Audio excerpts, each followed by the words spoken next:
संध्या की पावन वेला में परम पूज्य श्री गुरुदेव भगवान के द्वारा आदेश दिया गया संध्या करने के लिए। क्यों नहीं, संध्या तो प्रत्येक प्राणी को करनी चाहिए, क्योंकि संध्या करने से हमसे जो अनजाने में भूल करके पाप हो जाते हैं, वह संध्या करने से हमें उन पापों से मुक्ति प्राप्त हो जाती है।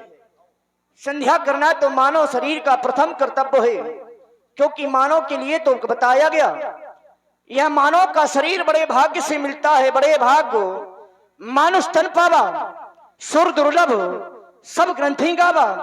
यह मानव का शरीर बड़े भाग्य से प्राप्त हुआ। इस मानव के शरीर को पाने के लिए वह देवता भी ललायित होते हैं। क्यों? क्योंकि यह मानव का शरीर मात्र एक वह साधन है जिससे यह मानव परमात्मा की प्राप्ति कर सकता है। साधन धाम मोक्ष कर द्वारा पाई न जाए परलोक समारा। यदि यह मानव का शरीर पाकर के भी व्यक्ति ने अपना परलोक नहीं संवार पाया, तो वह मानव का शरीर पाना ही व्यर्थ है। जो प्राणी धर्म नहीं करते, ज्ञान नहीं है, जो ज्ञान से विरक्त है, यज्ञ नहीं करते हैं, संध्या नहीं करते हैं, भजन नहीं करते, उनके लिए तो कहा गया, एसाम न विद्या तपो न दानम न ज्ञानम न शीलम न गुणो न धर्मा ते मृत्यु लोके भूभार भूतम मनुष्य रूपेण मृग्या शरंती। ऐसे यह मानव इस पृथ्वी पर पशु के समान है जो व्यक्ति भजन नहीं करते हैं। अस्तुनाथ, समय बड़ा सुंदर है, समय संध्या का है। हमारे गुरुदेव भगवान ने बताया था, संध्या 3 प्रकार की होती। प्रातः संध्या शनि छत्राणी, मध्याह्ने मध्य भास्करामी, सा सूर्या पश्चिमा संध्या, त्रिस्ता संध्या उपास्ते। संध्या में इष्ट देव का भजन चिंतन होना चाहिए। अस्तुनाथ, समय बड़ा गतिवान है। यह समय विलग हो गया या बिछुड़ गया तो पश्चाताप के सिवाय कुछ नहीं रह जाएगा। मन पछताई है, अवसर बीते। और आप हैं ध्यानी लाल वर्मा जी, 21 मुद्राएं आपकी ओर से। और मंगल भैया की मम्मी, देखिए संध्या देवी की वंदना कर रहे थे और तभी भगवान का ध्यान कहां पहुंच गया? चंद्रमा की ओर। प्राची दिस ससी उयबु सुहाबा, सिय मुख सरिस देखी सुख पावा। आप लोगों ने बचपन से सुना होगा कि चंदा मामा दूर के। चंद्रमा को हम आप लोग मामा क्यों कहते हैं? लक्ष्मी जी का जन्म है सागर से, और लक्ष्मी जी को हम आप सब लोग मां मानते हैं, लक्ष्मी जी को मां कहते हैं।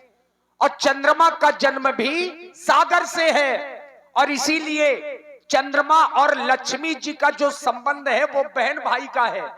तो लक्ष्मी जी हमारी आपकी मां है, तो चंद्रमा को क्या कहेंगे? मामा ही तो कहेंगे।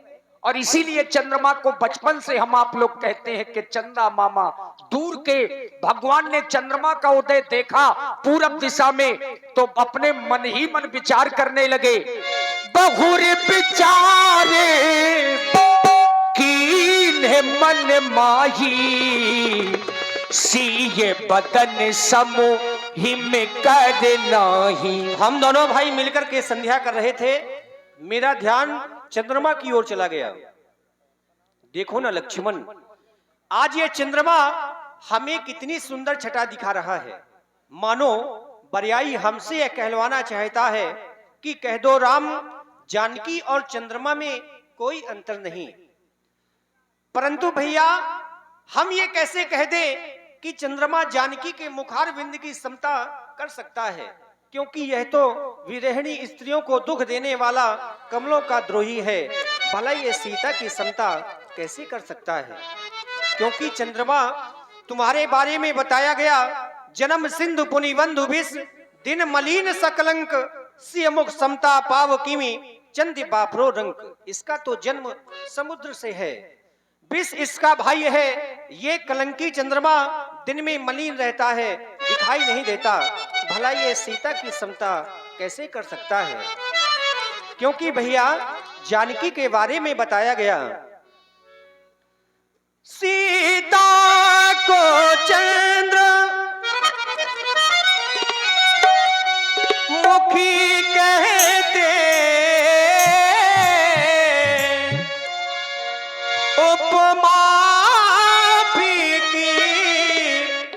पड़ जाती है। उपमा फीकी पड़ जाती है। उपमा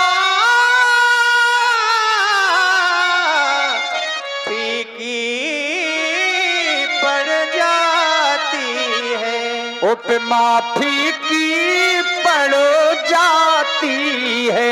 इसमें कलंक है लगा हुआ, वो निष्कलंक दर्शाती है।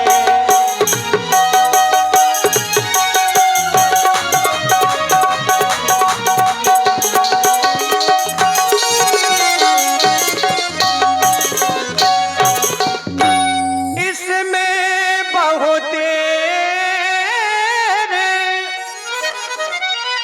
अवगुण है, उसको तो गुण की खान कहो। सीता को मूल रकम समझो, सीता को मूल रकम समझो, और चंद्र को ब्याज समान कहो।